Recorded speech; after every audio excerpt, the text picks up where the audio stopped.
Hi everyone, I'm Kevin and this is HFX by Bike, a channel all about getting around Halifax by bike. In today's video, I'll be spotlighting the Chain Lakes Trail. The trail runs between Bears Lake and Joe Howe Drive just off the peninsula and is probably the part of the city's bike network that I use the most.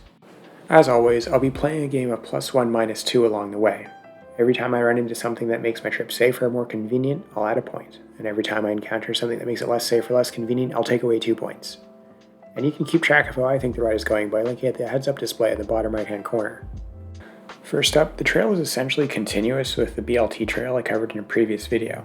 The Chain Lakes Trail is a multi-use path that keeps me out of traffic from Bears Lake all the way to just off the peninsula.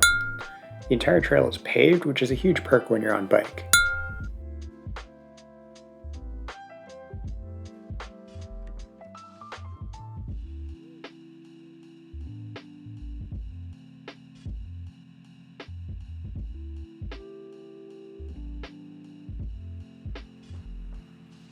Most of the intersections in Bears Lake have a direct connection to at least one other set of bike infrastructure. This is Hobson Lake Road. To my left, there's a bidirectional multi-use path that heads north, and to my right, there are painted lanes on either side. The pedestrian island and crossing lights are nice touches too.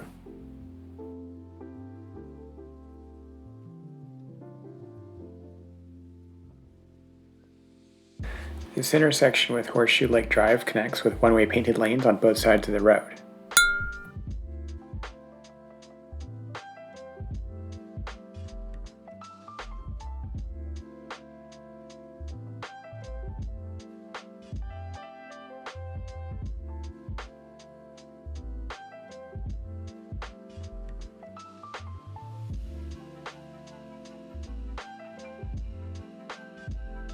And here's Chain Lake Drive, which likewise has one-way painted lanes running along both sides. The fact that the trail cuts through the middle of Bears Lake means that you can access all of the businesses and services in the area, like my personal favorite 5K Cafe just off to the right.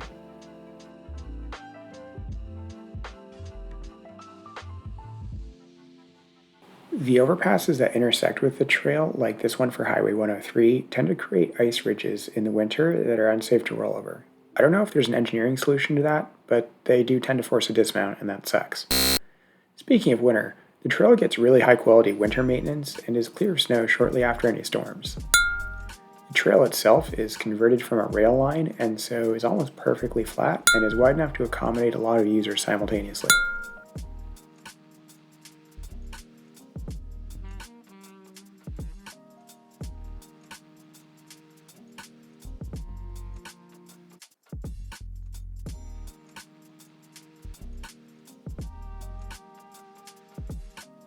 You are able to access the Armdale and Spryfield neighborhoods via the Dunbrack Greenway.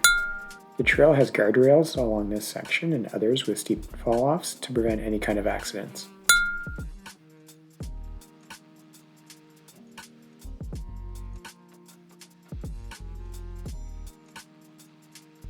Basically, all of the neighboring streets have small paths connecting them to the trail, and as a result, it tends to get a lot of use year-round.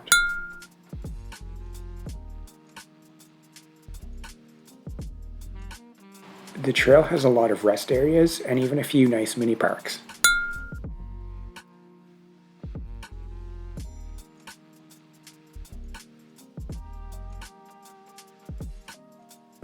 The Chain Lakes Trail is really pretty to bike through pretty much all year round, although an issue we run into in the fall and winter months is lighting.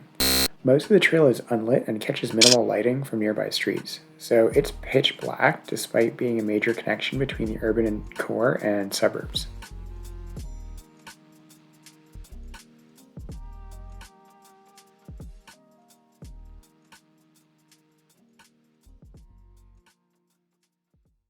This is exit 0 for Highway 102.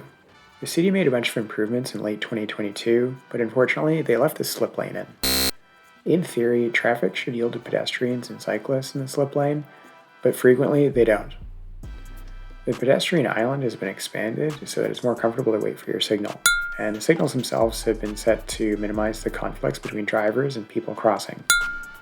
Probably the one that I'd watch the most carefully would be drivers turning right off of Joe Howe Drive onto 102. They're only supposed to do that when they have the appropriate signal so that there's no conflict with pedestrians and cyclists, but they do sometimes ignore this. The entire intersection is covered by crossroads, and heading right would take you to the Bears Road multi-use path and the peninsula.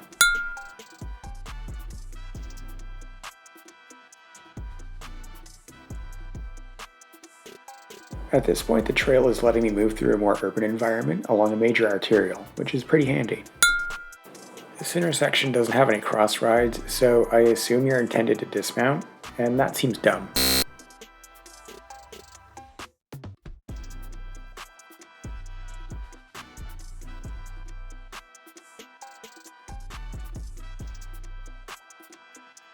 This transit stop is on the correct side of the trail. The trail just kind of ends unceremoniously in the middle of Joe Howe Drive. It's actually kind of a shame, because there's a grocery store just across the street and it would be great to add a facilitated crossing. It's a huge missed opportunity.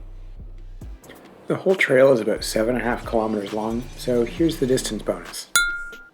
As a quick summary, the Chain of Lakes Trail is one of the bedrock elements of the city's bike network, connecting a major trail network, several suburban communities, a business park, and forming part of the chain of bike infrastructure that connects all the way to downtown.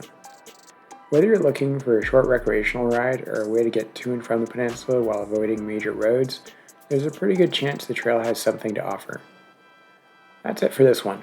If you like this kind of thing, subscribe to the channel and let me know where I should go next. As always, thanks for watching and see you next time.